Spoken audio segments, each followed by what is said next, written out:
My All cam right. out of here. Cool, cool, cool.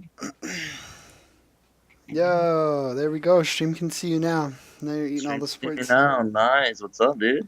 Not much, man. I just played a game against the Bison and I Okay. beat him.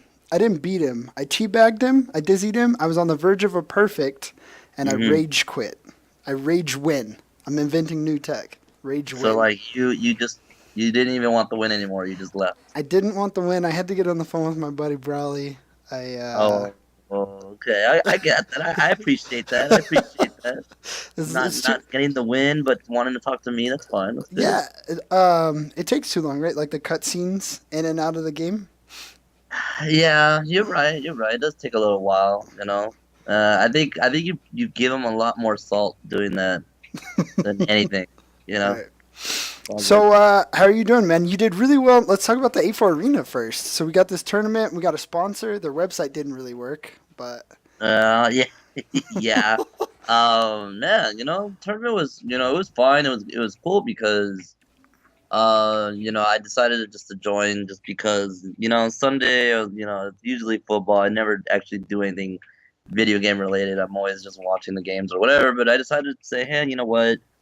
Let me get on because I've been, not I've been craving tournaments. I've been wanting to go out and do tournaments and compete and stuff like that. So, online tournaments is my way to go, and noticed that was going on, and I just signed up, because I think I was in your channel and I saw about it, so I was like, yeah, you know what, might as well hit it up, and the tournament was great. A lot of, like I got stiff competitions as the first round. It wasn't like, yeah, you you know, you lost to Chris T. Put you in the losers, right? Chris T put me into losers. Yeah, he's the one. Well, I honestly thought he was the one that I had to worry about the most, and I thought I did really well. I beat him first game, and I kind of just choked. I don't know. I felt like I choked. Not to take away anything from him. He played his thing, and he put me in the corner. And when he put me in the corner, he just body bagged me, right? And Yeah. it was like free. But there was a moment there where I just kind of like felt like I was winning, and then I took the first round of the the set match, and then it just kind of fell apart. I tried anti-airing the dive kick, the EX toxic, Yeah. and I don't know why I did that. In my mind, I was like, why did I do that? Like, I just have to block the reversal and I'm out, and that's it. And so it just went downhill from there. So With that it was EX pretty with frustrating. that EX dive kick, a lot of people are like trying to low profile it and punish it when it lands. Does Chun have that option? Can she do that? No, not. I mean, it just depends on the angle, man. I Yeah. don't see what it's worth.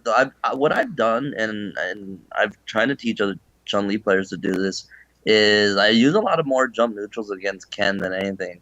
Hmm. I try to like react to the jump and kind of like air to air it more than anything, to stop that. But then again, it kind of makes me want to challenge it sometimes, and I feel like the best thing to do is just be reversal it. Low profiling, I mean, Chun has some, but her best one is crouching middle punch, but it takes a while to It's not gonna recover. recover in time. Yeah, Yeah, not a recovery time. So, nah, I probably get punished for that. But, yeah. Okay, so let's rewind a little bit. Fighting games, and I imagine most of these stories are in your book. A lot of the questions I'm going to ask you, the answers to are in your book, aren't they? well, yeah, probably, yeah, they're probably in there. What Yeah. where can people get the book? What's the title of it? Tell me a little bit about that before we. All right. Well, the title of the book is called My Life Beyond the Floor. It's a autobiography that I wrote about 2 years ago. Typed it all, here on this laptop and stuff, and I just kind of wanted to. I at first wanted, to put my thoughts down because I wanted to send like, kind of like a message, to other, families that had, people with disabilities in their family, or I actually had a family that came up to me on Facebook that had a son that had the same disability as me, and they asked me a bunch of questions because they, found me out about it, on the Mhm. cross country, interview.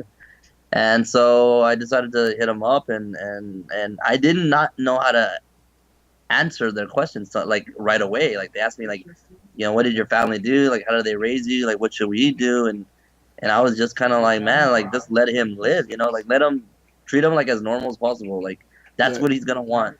As much as possible, he's gonna want to be treated just as normal. Don't make anything too difficult, like different. Like, of course, he has to realize that he's disabled and stuff, but you still have to be able to, treat him like as much as you want because he's still a person that wants to, that in his mind, mentally, he's as Right. normal as anyone else. So when I wrote the book, I had them in my thoughts, and so yeah, it's just a real big, documentation of my life and how I grew up in, with my family. It talks a lot about me, you know, going through challenges in school, going through challenges in just everyday life, and what I have to go through that's a little bit different from everyone else's. Right. Just from the start of the morning. Usually somebody wakes up and they wake up, they go to the restroom, they clean their face or whatever. And for me, it's a little different. I have to depend on someone else to help me do all that stuff. So it's a little bit of a difference, but I'm cool with it. I'm okay with it because I've come to terms with it and I accepted it, and I'm grateful just to have life in general, Right. and it's something that I wanted to pass on to other people. So I wrote my book. It's available on my website. My website's down right now. I forgot to renew it, so I have to renew my website. But usually I tell people like if they're interested in it, I know there's a copy of it for an ebook on Amazon. Okay. And if anything, if they want a physical copy, just hit me up with my email, brolylegs@yahoo.com, and let me know, and we can probably use PayPal or something, and I'll ship them the book to their address Nice. So they can get a copy from you, and then you said ebooks available for or on Amazon. on Amazon. Yeah. Gotcha. Um, so I'm sure, like I said, covered in the book, but fighting games. How did you get into fighting games? When also Chun-Li, like you've been Chun-Li as long as I've known you. So how did you choose Chun-Li when you got into fighting games, and even before that? And what was your first fighting game memory? Well, okay. So if we're gonna talk about fighting games, then we have to talk about Smash Brothers. Melee was my Hold first on, game. is that a fighting Okay, game? that's why I'm like, okay, if you want the technical one, we're gonna go with Smash Brothers. If you want the real fighting game one, then my real fighting game one was Guilty Gear Accent Core. Oh, okay. I was into Guilty Gear way before Street Fighter. I was into Guilty Gear and HNK. Okay. Those are the two games that I not grew up with, but that started me. Started the transition from Smash And to let's Street Fighter. let's talk You about know. Smash a little bit then. Okay, so What Smash. melee or Melee, yes, yes, yes. Melee, I've been, man, I started tournaments in Melee since 2004, oh, okay. and I've been traveling. I was traveling, Texas for during that time. I mean, I didn't have a van or a wheelchair like to take around or anything, so people would just, I either take a wagon to pull me on, or I would just be carried onto a table or whatever. But yeah, Melee was where my roots were, where I started traveling and going to different cities in Texas. It was just Texas. I had never traveled outside of Texas until Evo happened. And so, I got notoriety there. But back then, there wasn't Twitch, there wasn't YouTube much, there wasn't, videos of me playing. There was just forums, and they were just talking and people, whispering, "Did you hear about that guy that, plays with his face and doesn't shield and this and that?" And, then they started coming out with videos, but there wasn't a video of me playing. There was just a video of my character, Gameplay. Right, right, me right. gameplay. So like me as I was still a mystery, once my Like a Smash myth or a days were up. legend. Yeah, like a myth in a way, yeah. Because the Texas people knew me, but like others were just like, who is this guy? And so, later on during my years when I started traveling for Brawl and Street Fighter, people started coming up to me and be like, "Oh, you're that Melee player, you're that Mark player, from a long time ago, right?" And I was like, "Yeah, yeah, that's me or whatever." And I transferred to Street Fighter um, after Vanilla. It was more of into Super. I had Vanilla, but I didn't play Vanilla. I played Super. Hmm. And Chun-Li, I my first character that I started off with Viper, and I couldn't do Viper. Like I was like, okay, this is not gonna work. Like I just don't have the hands. My face is not gonna be able to do the size. But I was like, no, we're not gonna do Viper. So my friend was telling me to just use a charge character, and I was like, okay. So I started Balrog, and I used Balrog for a good while, but I didn't have a jab button. That was back then where I just didn't like my button layout. Just couldn't put jab into it because Sure. I needed to throw and I needed and crouching throw would do light kick. So then I started going through all the charge characters, and I just landed on Chun because most of her moves were either mashing the legs or charging with kick moves, and I had all the kick buttons. So I went with that. Yeah. And she just she was really good in the beginning, but I never was good enough to show her top tierness in Super.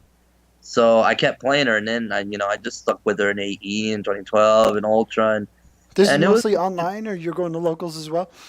I was going to locals, Okay. online too, but I was going to locals. That's where I leveled up. That's where I grew and got to know the community, and I wasn't the best player in the locals. I wasn't even. I was barely making top 8 in locals in the beginning. I wasn't Mhm. even good.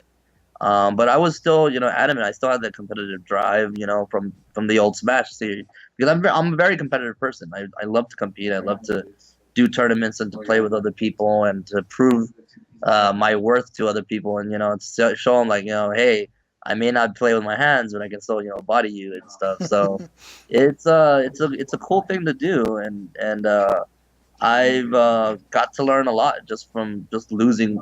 That's what I tell people when I help them out in learning Street Fighter or any kind of fighting game. I'm like, you have to go out and you have to take a lot of losses, like straight up, Those are how you and get better.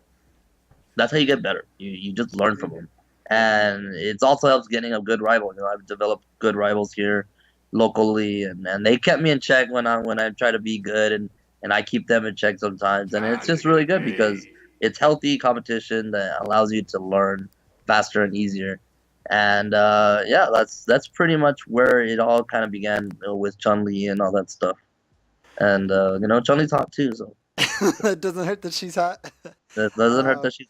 we just got a host from Miss Cupcakes. I want to say thank you for that. A fellow Chun Li main. You know Miss Cupcakes, right? Okay. Yeah, yeah, yeah. She has me on auto host too. She's really cool. I've seen a lot of her streams, and she's my teacher. She's taught me everything she That's knows. senpai. Yeah, yeah. She's a senpai.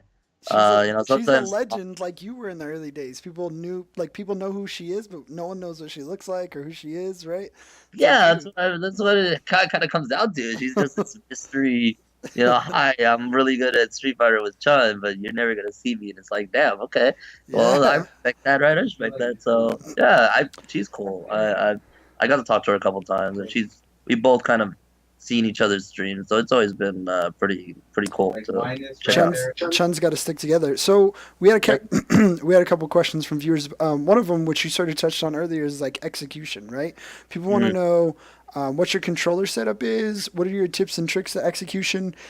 Chun Li is in a lot of people's opinion, at least before the DLC characters came out, the hardest character to play in five. Five, Mhm. arguably a bit easier execution wise than four. But what difficulty do you have picking characters? Like you said earlier, you started with charged characters, you started with Viper, and you moved to Chun. What Mhm. difficulty do you have? How do you climb over those obstacles? What is your controller layout? Tell me about your execution and how Okay. you go ahead. Well, my button layout is pretty much the same as Street Fighter 4. People follow me, and if they haven't, well, like, Are you still I'll using the just run down the 360 pad? list. Sorry to interrupt. Yeah, yeah, it's a Okay. 360 pad. I have my, A button is 3 kicks. B button is my 3 punches. Those are to do EX moves, and fortunately, those buttons alone, without doing any special attacks, do the hard mode, or the hard moves. So I can do roundhouse and fierce punch. Hmm. My middle punch is still middle Y, just like in Street Fighter 4. But X is the big change. X in Street Fighter 4 was throw, Hmm. and I had to throw. I could just throw normal. Just with one button in 4. In 5, I can't do that. I actually have to do both buttons to throw, which I've learned to do, and it took a while. Don't get me wrong. I wasn't used to pressing 2 buttons at the same time, but now this button is a jab. So I have a jab button now. I didn't have a jab button in Street Fighter 4, so it kind of made things a little different. Sure. And then I have, my middle kick is my right trigger, and my V trigger is my right bumper, and that's it. I do have light kick as my left bumper in case I somehow remember to press it when anti-airing or something, but I rarely do. I rarely Mhm. do touch it. It's just something that's far away, and I just don't ever mess with it. Right. So going through execution, um, I was gonna play Chun, probably pretty sure, like, no matter what. I wanted to use Karen, Mhm. and I'm still using Karen. Karen's my second character, but Chun was just something that gave me more, fun. She was just more execution heavy, like you said. The way I do things is I try to figure out through training mode, and I try to figure out through playing the game. I like getting frustrated. I like getting bodied. I like not knowing why I can't do things and then trying to figure them out. I don't get frustrated and then quit. I just keep trying and keep doing and ask questions and say, how do you do this? And a lot of people are very surprised that I can do instant air legs. So, I think that's probably like the biggest surprise a lot of people do when they come to my stream. They see me playing with my face. Well, first it's like, why is he eating that remote? And second, how can he do instant air legs with his face? And one guy told me a way that just blew my mind, right? And I was in the old Guilty Gear, community, and I Mhm. forgot that the notations in there are numbers, not like in Street Fighter. So Mhm. basically, like down is two, down forward is three, down back is one, like the number pad, right? So he told me, why don't you do like instant air legs like the numbers do 2 3 6 9 3, and it's like down to forward to up, and Uh-huh. then just go straight down forward and then kick. And I was like, let me try that because I was learning in training mode trying to do instant air legs. And the first time I tried it, when I did it that way, it worked like perfectly, and I was like, oh my god, this is amazing. Like, why didn't I think about this? So, it's just a really good feeling to play a character like that, to do execution. I don't, she does have a lot of execution stuff. I don't do all the execution stuff. I don't do that crouching jab, standing middle punch, crouching middle kick into spinning bird. Like, I try sometimes, but I don't go for it. I don't feel like that's my strength. My strength is not my execution at all. I've Sure. always prided myself on spacing, on defense, Neutral. on Yeah, yeah. reacting, on predicting, stuff like that. I've always done that. I don't never really tried to do execution heavy stuff. Right. A lot of my viewers in stream would always tell me, in four, hey, can you do leg loops and this and that? I'm like, no, I can't do leg loops. That's crazy stuff. But I don't need to do leg loops. Like I'm still Right. good You without still it. Like, win. yeah, I still win. So, execution in general is just something that it's fun. I know it's a little less fun in this game because it's not as demanding Right. as other games were, but like that character just kind of gave me that challenge, and Chun-Li is just I'm just a loyal person, so I wasn't gonna change characters, I guess. No, it makes a ton of sense. I think it's interesting you're talking about like the persistence it takes, right? Like you're Yeah. saying you embrace it, which is funny because like me as a player, I have shit execution. I don't have a reason though. I'm just lazy, you know what I mean? I'm like, "Oh, this is hard." I stop. And I think as a community we sort of get that way, right? Like some players are combo and lab monsters, but it's interesting to me that like you're like I like getting frustrated. I'm embracing the grind. I think that's what it takes to be a top player, right? You have to embrace those losses and what's hard in the game, right?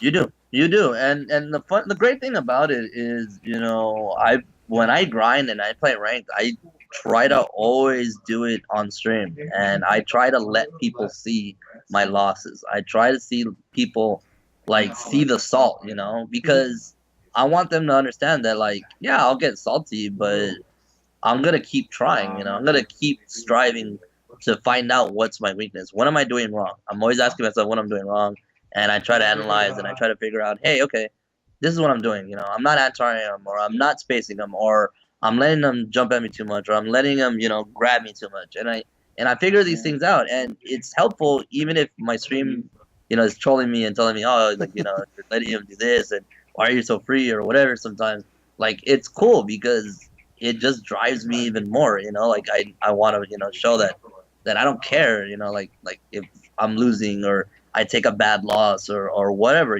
I've literally traveled to final round that was 16 hours in a car just to you know body you know players, or just to get into pools and just get bodied. Like, I Yeah. got bodied at final round, but I don't really mind. I got to play a lot of casuals. Got to like to do a lot of good things, and it was a very good experience. So I thought it was cool, and I enjoyed losing. It's fine as long as I learn. Then I'm fine. I'm cool Right. with it. Um, So another question, I guess this goes back to another viewer question, but this goes back to what we were talking about earlier. Your introduction into fighting games. You said it was Smash at first. What was the first event you went to, right? So, what was the first melee event that you went to, and what was the reaction? Was the player reaction welcoming? Were they warm? Were they super friendly? How was it? Well, I'll talk about two because one was literally just four people, and it was me, my brother, and two other guys, and I was just excited to be at a tournament, and it was just a teams tournament, whatever, right? So Sure. we literally just played teams together, and I had fun just playing them. Then we kind of split up and played one on ones, and they were able to do all these high execution stuff, and me and my brother were just doing dumb, basic day one stuff, and we thought we were gods at the game, and then we got bodied so hard. So I was like, okay, we need to learn what this is. So we went home and learned all these things and stuff. And um, when I did actually, when I actually went to a tournament, this was a an actual major that I went to for Smash. It was in San Antonio. I forgot the name. I believe it was called Final Smash, but I'm not too sure. Um, anyways, I was being pulled into with my wagon. Like I said, I didn't have my wheelchair or anything like that. A lot the way tournaments were set up for me was I would tell the TO, "Can I have a table that I can lay on?" They Mm, would put me on a setup, and I would say that the whole tournament. Like people would just go to my setup to play me, and that's it. right. So I don't have to be moving around. So, a lot of people when they looked at me, they just, were like, "Is this for real?" Is this guy really gonna play me? And people saw me, and this is when I got a little bit better. Um, People started seeing how I played and played my character. And you have to understand, if anybody knows melee, I mean, you guys probably know melee now. It's like crazy fast, whatever. But back then, it was fast, but it wasn't as crazy. But try to imagine that, I was playing a character that couldn't grab, couldn't shield, Y- couldn't dodge at yeah. all. Yeah. Okay, I couldn't do any of those three things, right? And I got top four at that major. I did really well compared to all these players. I beat the Texas best player. I was, just doing really well, and a lot of people were just mind blown.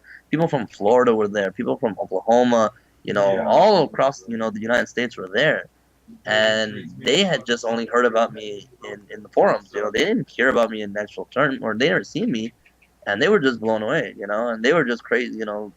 Popping off. There's actually a video on YouTube that I have to find, but whatever. But it does show the final moments of that match of that set that I beat the best player, right? And it's just you just hear a bunch of people yelling and screaming, and it's basically back to the old days of tournaments where it's just everyone's just getting hyped. It's just hype, and I think that's what drove me the most.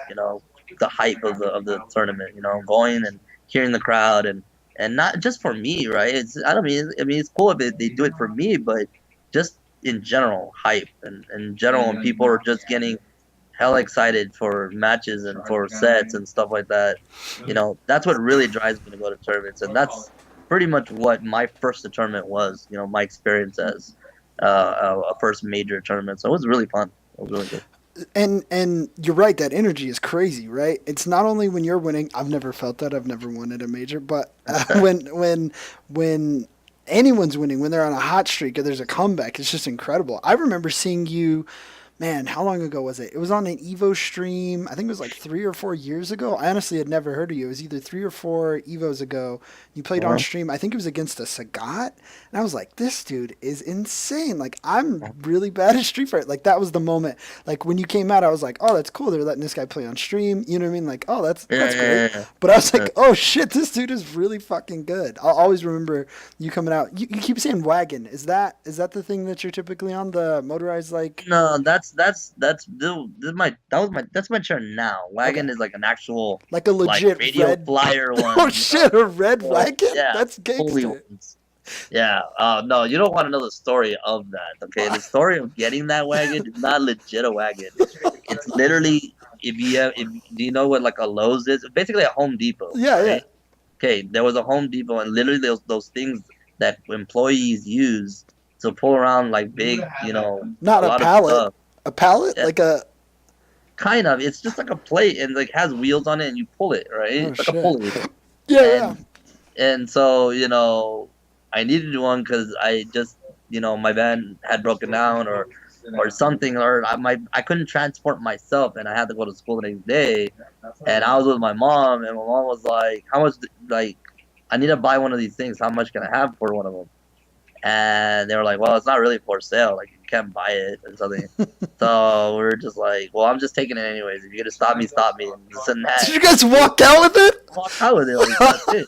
And so, and I kept it, and we kind of like painted over it and stuff, and made it more like comfortable and stuff, so I wouldn't like get wrecked on by it. But yeah, That's that's what I awesome. had, and You're I a had it in criminal. storage somewhere in I'm gonna Austin. report But you to Lowe's right uh, now. I'm calling Lowe's to let them know that you yeah, stole. yeah, don't blame Lowe's on me. Don't call Lowe's on me, guys.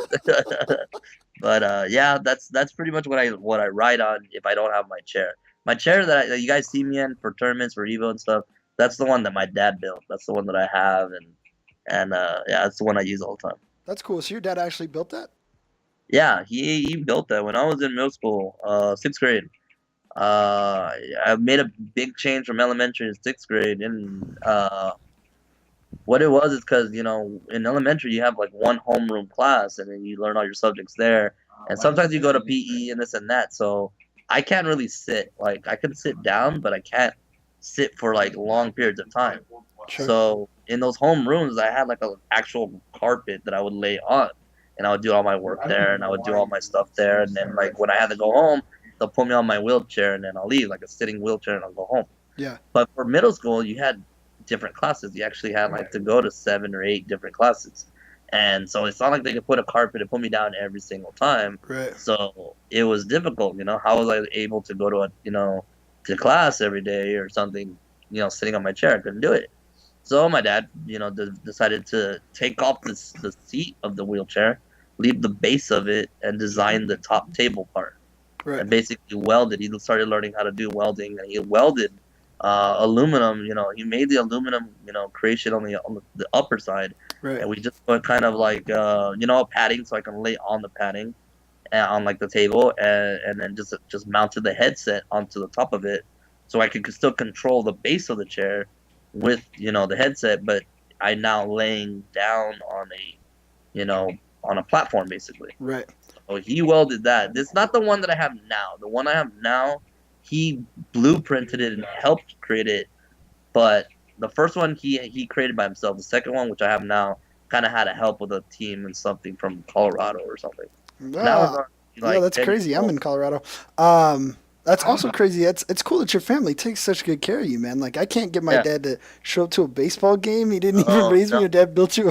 That's super cool, man. That's awesome. Your Yeah. mom's very supportive as well with the gaming and Yeah. Yeah. Yeah. My mom's really supportive of the gaming. She's one of my biggest fans. She's helped me out a lot on a lot of things that I've done. Going to tournaments, going to Evo. The book. She pushed me to do the book. Just as much as that family did. mhm. And and she's always been there. She's been there since day one, and she's always helped me out in my video game kind of career.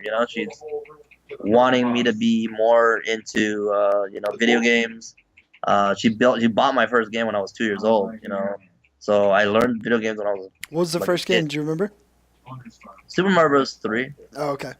That's always been my classic favorite. And then my grandpa is the one that gave me my first Sega Genesis, so that's where I played Sonic and stuff like that. And yeah, she's been really supportive, and I owe a lot to her and to all my family, really. My brother's my number one trading partner. When we were playing Smash, and my Does he still sister. play? Does he still play Street Fighter, your brother? He doesn't play. He's learning. Well, he learned Nash when the game first came out, but he's waiting for season 2. He wants to play Ed. He's He's, hoping Ed will come out. so he's free. Uh, You can say it. yeah, Is so, he, yeah, okay. he was good in 4. He was okay in 4. He played Okay. Vega in 4, but Huh. yeah, no, I'm better. I was gonna ask. You sort of touched on it earlier about online tournaments and online play, and I do want to take this time to call out everyone who's like, I can't go to my locals. It's 20 minutes away. Like, you, Yeah, like this man. How? Tell me about your scene. I know you're in Texas, but whereabouts? Where are you at? I'm actually in the most southern part of Texas. I'm in Brownsville, like the border of Mexico. Okay, and then what about locals? Is there anything close to you? I know you and Cass used to travel together a little bit. about an hour from here, there's a place. There's a tournament scene. There's a place called Critical Hit. They have like a little arcade, like a little play gaming place that we go to tournaments for. Usually once a month they do kind of things, but they also travel and they kind of host or they do the game rooms for all like the yeah conventions and anime conventions and stuff like that. Sometimes here in Texas. But that's our place to go to. Mm. There's also other meetups, but that the really small Brownsville itself never really has anything, and it's funny because they have the best players, but we don't have our own kind of Best players, but no event. but That's crazy. no events, no place to set up, nothing. And but we anytime there's a local, we try to go. If it's an hour away, 2 hours away, 6 hours away, 9 hours away, we go. We try to make it to every tournament, and yeah, I mean, to those that have trouble going to tournaments, that are 5, 10, 20 minutes away, like, yeah, no excuse, man. Yeah. I mean, I have people that I travel in trunks. I travel with ice Did you boxes say on you top of my travel in back. trunks? Hold on, Yeah, rewind. I mean, like they'll put me in a trunk. They'll put me with Rolly, luggage. They'll put please. me in like on top of people. They'll With put me luggage wherever, on dude. I somebody's will lap? do whatever it takes My man. to go to a tournament. Anything. I do anything to go to a tournament. That's how I was. That's how I am still. And and even if it's small, like I didn't care about the pods. I just cared about the competition and getting better and just, bragging rights is more important for me than You pot want to win. sizes and Yeah. stuff. So it's still that way. I still kind of like, going in there and trying to win tournaments and making sure people recognize who's the best here and stuff like that. And I know I had to do that the last tournament, so Yo, sorry. no, you had to. You had Shine, you had Christie, and you proved that you're still the king. I don't know, man. I just think it's funny that players like I want to get better. Like, do you? How bad do you want to get better? Would you ride to a tournament in a trunk? Would you sit on somebody's lap? These dudes have cars and access to tournaments, and they won't go. And Yeah. oh, I don't know why I don't get better. The flip side of that though is online tournaments, and I think in 2016, I sort of think the Street Fighter V netcode is an embarrassment, but I do think that online gaming has to be the future, right? And I think, especially for someone like you, it's kind of pivotal online play because getting to events is so much harder for you. Um, I don't know, man. I guess I really want, and I know it's not. I understand what online play is now. Like I'm fully aware of what it is. It's not representative of the top players. It's not, you know what I mean? I get it. I get it. But do you think in the future we could have like really competitive online play? And is that a netcode thing that we need? Is it like how like in Japan? I would imagine netcode is better, right? Because of the size of Japan, it's not as large as the U.S. So before I go crazy on this tangent, what do you think of the future of online net play? How happy or sad are you with Street Fighter V netcode? And do you think we could eventually have an ecosystem where the best, or at least players online, are as good as players offline? I mean, personally, I think the netcode has small bugs, Sure. has small things little here. Random disconnects is one thing. Maybe here and there, like, some rollback here and there and this and that. I think the netcode's really good. I play people in Europe that I have no trouble with, and they have no trouble playing me. And I've never had that. I never got to do that in four. I never got to do that in any game where I got to play across the ocean and play people. I think online gaming is coming, and I think it's soon. And I think a lot of people are starting to do it. You can look at MKX's ESL. You can look at Street Fighter Five and doing a lot of their Capcom Pro Tours online and qualifiers and stuff like that. I know they did that for last year for four, and I'm surprised they did it for five, but I think they were just testing things, and they'll probably improve more. I mean, I'm not saying that the online is perfect, but I'm saying that it's a big step from where I was or where it was a couple years ago. Certainly. And I honestly think it's gonna come, and I think it's definitely something that we can go to. Now, there's always gonna be that argument that online play versus being in net play, being there live is just so much different. Right. Just because there's too many variables to make things consistent, right? I mean, you go and look at Hearthstone. You play Hearthstone. lobbies and stuff like that. It's just a turn-based thing, right? You have an extended period of time. Do you play Lag. Hearthstone? Can I interrupt? Do you play Yeah, Hearthstone? yeah. I just got ranked 5. Yeah, What? yeah. Are you rank 5? How Yeah, good I is got. Daigo? I know Daigo play. I love Hearthstone. I'm as I bad as I am at Street Fighter, but I know Daigo plays. I don't know if Daigo plays. I haven't heard Yo, we that, gotta but I run this play. set. I'm trying to get a Brawly Daigo Hearthstone first to 5. Anyways, you were I saying, mean, if you want this, I'll do it. yo, Brawly says if he wants these hands, Oh, you want hands? you can get that work. We were talking about inconsistency. So in a turn-based game like Hearthstone, it's not pivotal to have millisecond response time, It's right? not. It's not. But like regular matches, yeah. I mean, of course, people want to hinge things and stuff. But a lot of people, it just, think of it this way, okay? How much is it gonna cost you for you to go to, I don't know, let's just say, NCR, right? Let's say, how much is it gonna cost you to go NCR? Maybe $1,000, maybe a couple hundred, Sure. easy, right? How Mhm. much is it gonna cost you to play an online tournament? 20, $40. So the risk of going, the amount you're putting into to doing online tournaments is not that much. So guess what? A lot of people that has to deal with some kind of here's a disconnect here, or here's minimal lag here, maybe there's a spike here. It's not gonna kill anybody. It's not Right. gonna make them lose their head unless there's millions of dollars going into it. But that's the thing. I don't believe that online will ever be mainstream. I don't Really? think it'll ever In fighting be games or in games in in general? in fighting games. I just think fighting games. Hmm. Why? Because I think more of the because one, if you're gonna get sponsors, you get people to really promote the game and to put money into it. Hmm. You're gonna want to see some production value. You're gonna want to see people there. You're gonna want to see expression. People tune in to see reactions, to see expression, to see hype, to see feelings and emotion, and you don't get that from online play unless Right. everyone's mic'd up and everyone has a camera on. Like you're not gonna see that, Right. and not all, and people are not gonna do that. Like people are not gonna put on their webcams and stream their matches. They just want to get out home. You most of the time I'm in my PJs playing on these online tournaments. I don't care, but I'm like doing my best I can. And I know some of it's free and some of them are the cost a little money, but Mhm. it's not that big a deal. Like I don't care too much. Right. I just care about the matches and I care about the gameplay and people and this and that. That's it. Um, I don't know. Like I don't see it that big, but I do see it growing. Right. I do see it coming to be more popular. Sure. When I don't mean to say like, oh, it's never gonna be like mainstream. Like it'll never get that big boost. I think it'll happen maybe weeklies. I think people will start doing tournaments more and more Sure. and more. But I Evo still still needs to happen. The majors still need to people, exist. the majors still need to happen. People Right. still need to travel. Still people still need to go and that's about me. That's what the community is about, Agreed.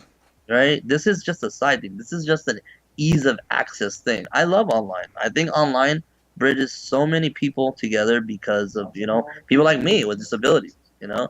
They can't make it to majors. I couldn't make it to majors till I was 20 whatever, right? 23, Hmm. 24. So there's many people with disabilities that can't do these things without a lot of help, Hmm. and you don't have the funds for that. But online play, they can get in there, they can put their name on it, and people start talking. And Right. then they just link their Twitter, they link their Facebook, they link their Twitch, and now you get to know that person. Yeah. You know, Like, just from go ahead. I'm sorry. no, just from their home, you can get to know somebody, and Right. it's scary, but it's also really good because some people that can't make it out get to make it out, just fine with that.